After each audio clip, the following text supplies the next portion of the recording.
UFC Denver goes down in 7 days. Yes, we are filming this on Saturday with no UFC. Not really sure what to do with myself, and I would have put this video out to you guys earlier, but this card has really gone through it, man.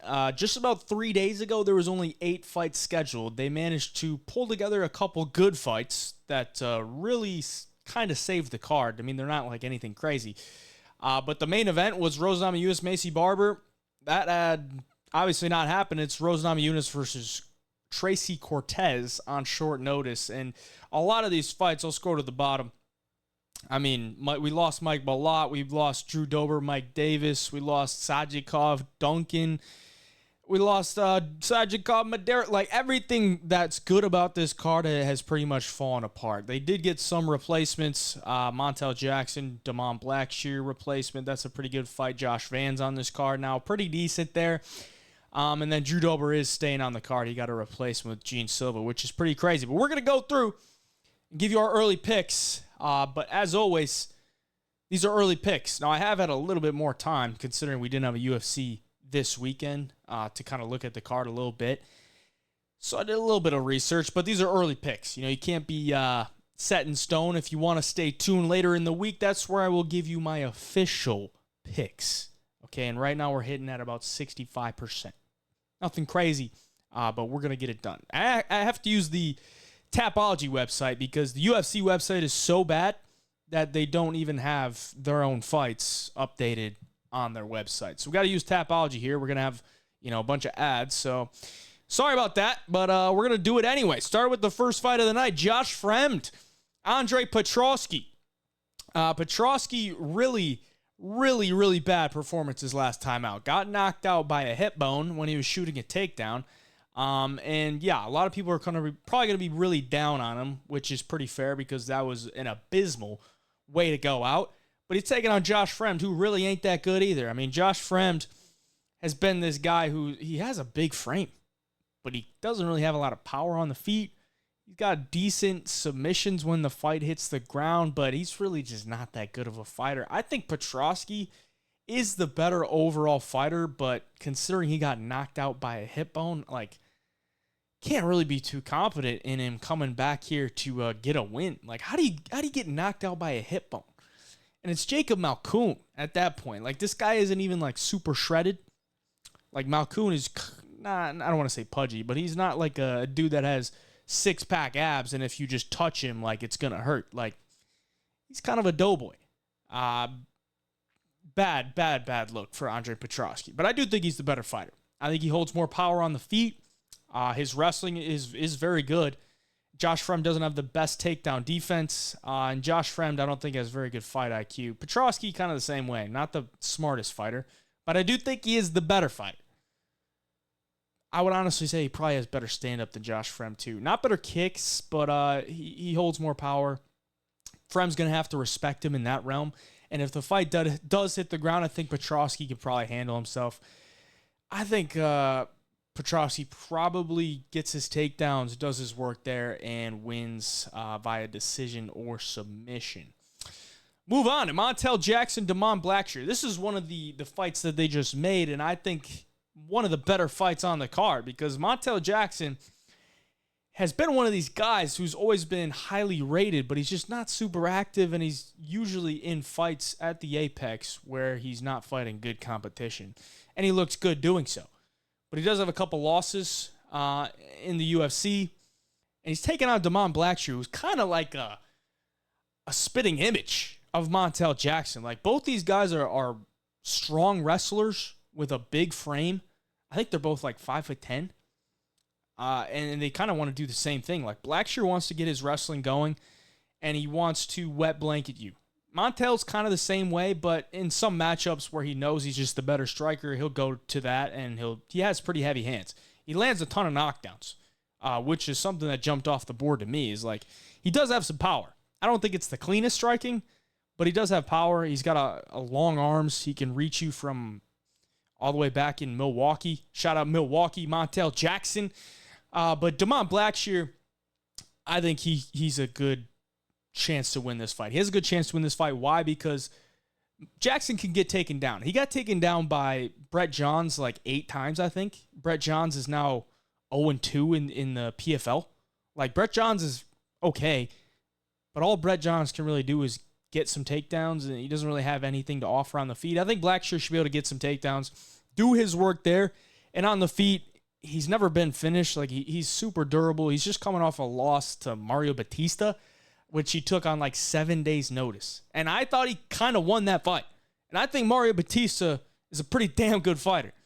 I don't think Montel has anywhere near that type of caliber of a performance, I would say. Like, obviously, Blackshear didn't win, so I can't say he has the better wins. But he did look really good in that fight on 7 days' notice. I do think he comes in here and gets a win against Montel Jackson. So, give me Damon Blackshear. Moving up the card, we got Luana Santos versus the Demon Slayer, Maria Agapova. I don't know what Maria Agapova's been doing, but she has been in the news about how she is now homeless and not really looking to move in to a home with anyone because she keeps getting taken advantage of, which is weird. She trains down here in South Florida. She was an American Top Team girl, but it now looks like she's at some gym near Sunrise, Florida. I forget the name of it, but it's not like the best gym. It's not an American Top Team type of gym. So she's downgraded her gym. She's downgraded her housing situation. She is a tattoo artist on the side. She hasn't really been fighting, so it looks like she needs a win. Looks like she needs a win pretty bad, or she's probably getting cut. Maybe she's getting cut no matter what. And it looks like the UFC's probably hoping she loses because they're giving her Luana Santos, who's undefeated in the UFC, 2-0.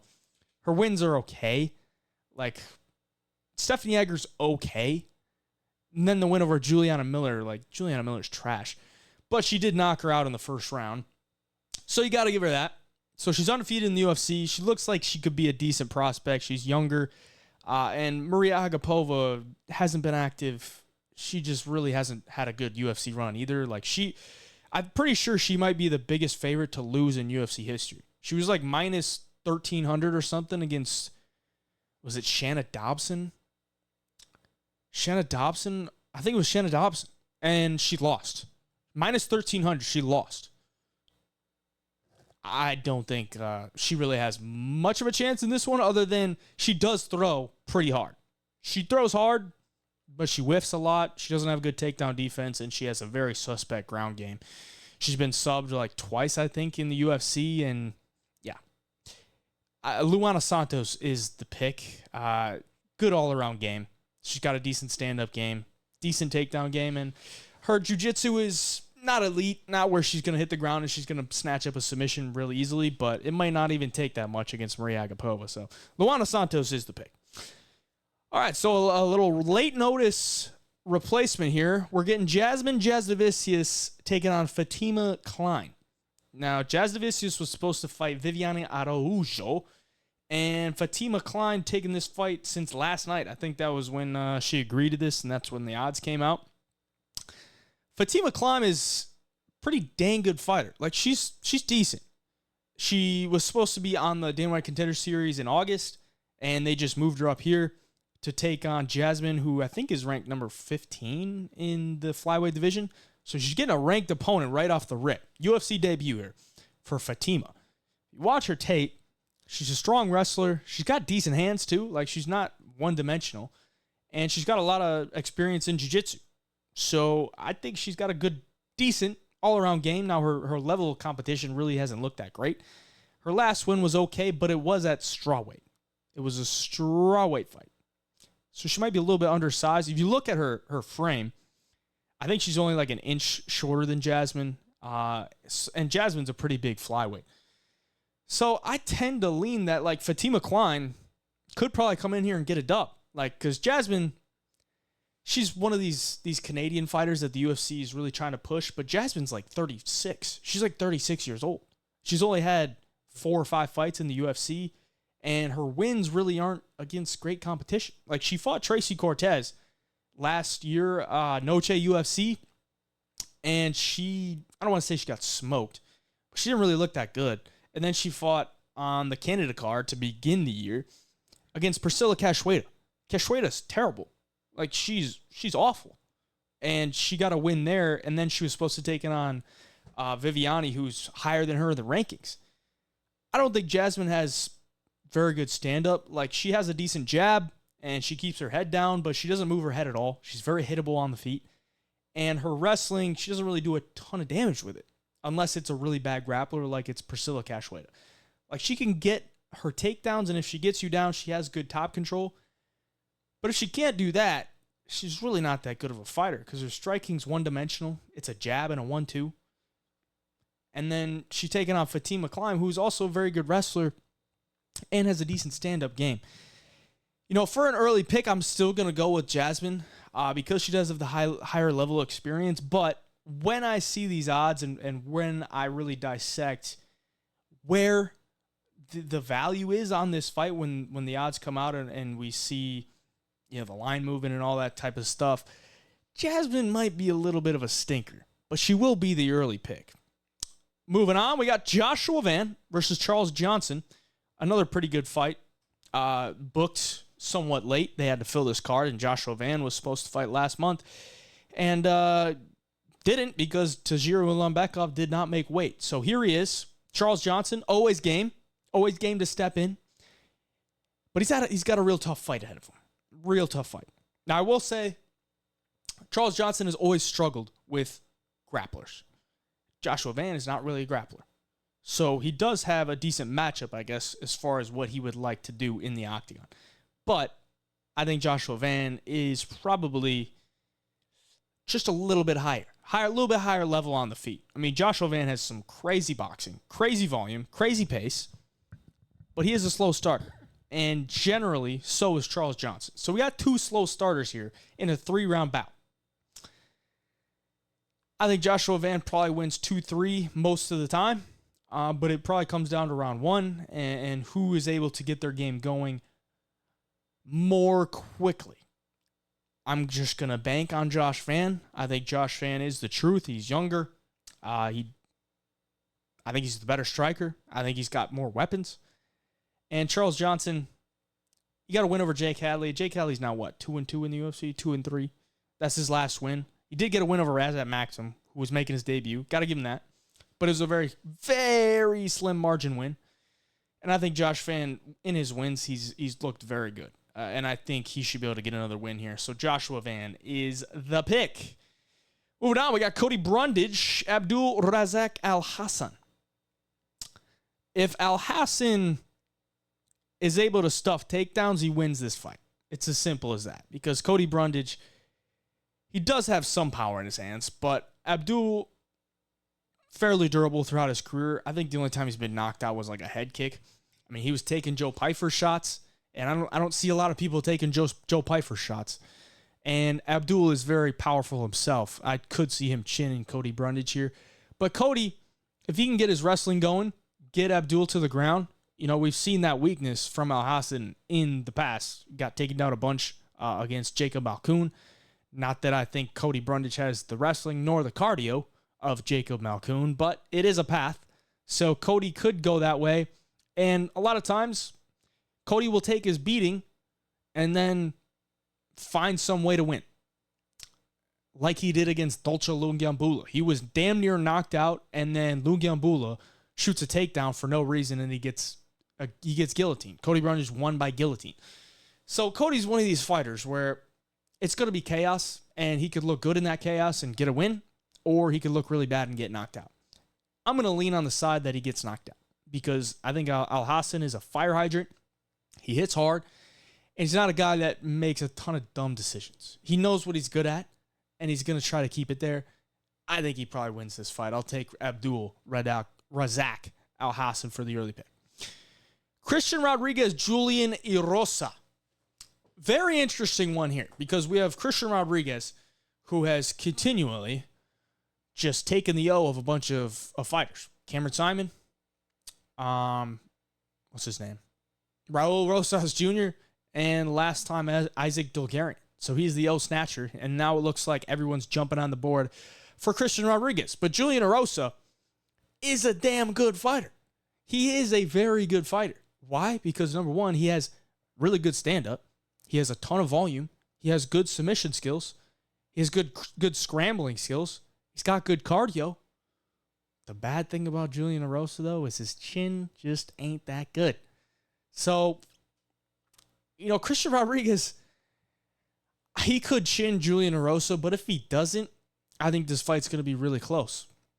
Now, Rodriguez has shown so many times that he's able to survive anything, pretty much anything. Like, Julian Erosa has a good submission game, but I don't think that he submits Christian Rodriguez. And I don't know that Christian Rodriguez really lets this fight get away from him to being outpointed. So I got to go with Christian Rodriguez for a pick. But I do think he's probably going to be a pretty sizable favorite here, and that would concern me a little bit. But he will be the pick just because he's got the durability edge. He's shown at a high level that he can grapple and strike with these guys. So he looks like he's passed a lot of tests throughout his UFC career. He's fighting at 145 now, which I do think is his real weight class now that he's not weight bullying dudes. Erosa's a big dude for 145, but I think Christian Rodriguez should be able to handle himself. I will take Christian Rodriguez for the pick. Moving on, we got Gabriel Bonfim against Loosa. Bonfim coming off the fraud check, close to a fraud check type of loss against Nicholas Dalby, but really just a fight that he gassed out. He was looking good, doing a bunch of damage, putting him in submissions, getting takedowns, and then gassed out, and he got TKO'd in the second round. So, the skills are obviously there. Gabriel Bonfim, super skilled fighter. I mean, hits hard, really dangerous submissions. He jumps on everything, pure finisher, early finisher. All of his wins are by finish. Loosa, on the other hand, he's more of a conservative type of fighter. He's a guy that wants to kickbox with you, pump his jab out there. He will mix in some wrestling, some takedowns if he believes that is an avenue to exploit. In this one, I think he would be really dumb to shoot takedowns against Bonfim because I think Bonfim probably snatches something up, even though I don't think Loosa has been finished in his career. But I think Bonfim does have some pretty dangerous subs, especially the guillotine. He can go get taken down, go to your back type of thing. He got the Von Floof choke on the Dana White Contender Series, so he's dangerous. But, if Bonfim can't get him out of there, Loosa generally has some pretty decent cardio, other than the Salt Lake City fight that he had against AJ Fletcher when both guys were gassed out. But he generally has some pretty decent cardio. He's been in there with some good guys. He's been in there with Jack Della Maddalena, gave him a decent fight. And he probably loses this fight, and I will take Gabriel Bonfim for the pick because I think he beats him pretty much everywhere other than gassing out. But Angelos is not a bad fighter. We'll just see if he gets finished, man. He's a tough dude to finish, but I will take Bonfim for the pick. Moving on, we got Drew Dober, Gene Silva. So Gene Silva just fought last weekend, UFC 303, knocked out Charles Jourdain. First time Charles Jourdain has been knocked out in his entire career. He's taking a really short turnaround here, going up a weight class to take on Drew Dober. I don't know that's a very good move. It seems to me like you're in the United States. Here's an opportunity to be on another card. You just got a knockout. If you go out there again, you get another win. That would look badass. But it's also a nice little payday because they see Gene Silva. They see he just knocked out Jourdain. Really nice knockout. He looked really good in that performance. And they're like, yeah, we need somebody to fight Drew Dober because Drew Dober trains in Denver. Would you like to do it? And Gene Silva's like, I'm already in the U.S. Why not? Let's do it. 155. He missed weight at 145 for one. So he's a big dude at 145. But moving up to 155 on short notice, take on Drew Dober, doesn't really seem like the smartest thing to do. I like Gene Silva. This seems like a fight to get another paycheck and not really, I mean, a big reward. I wouldn't say there's no risk because you get knocked out by Drew Dober, that might hurt a lot, but it is very little risk. Like, he's up a weight class. It's not his weight class. He's probably getting a nice payday. So I think Drew Dober probably wins this fight. Drew Dober's got good cardio. He's got a hammer of a left hand. If Gene can mix in some wrestling, get this fight to the ground, that's always been a weakness of Drew Dober. but I don't really see him doing that. I mean, Gene Silva's a striker at his base. He's not a guy that wants to wet blanket you for 3 rounds. I think he probably stands there and trades, and maybe he does clip Drew Dober, but I'm going to go with the guy that's been training for a fight on this date, and a guy that's fighting at his normal weight class, and a guy fighting in his home crowd. So I got to go with Drew Dober. Co-main event. I don't know why this is the co-main event, because it's pretty disgusting. I mean, Muslim Salikhov is 40 years old, coming off a knockout loss. Santiago Ponzinibbio is also pushing 40, coming off a knockout loss. Really don't know why this is the co-main event. You honestly could have put Drew Dober, Gene Silva. It would have been better. Maybe they switched that up, but either way, the pick. I'm going to go with Santiago Ponzinibbio because Muslim Salikhov at 40 years old looks slow as hell. Slow as hell. Doesn't really have any type of wrestling game in his pocket at this point because he's so slow. Can't get in on any entries. His striking doesn't really look that dangerous because it's slow.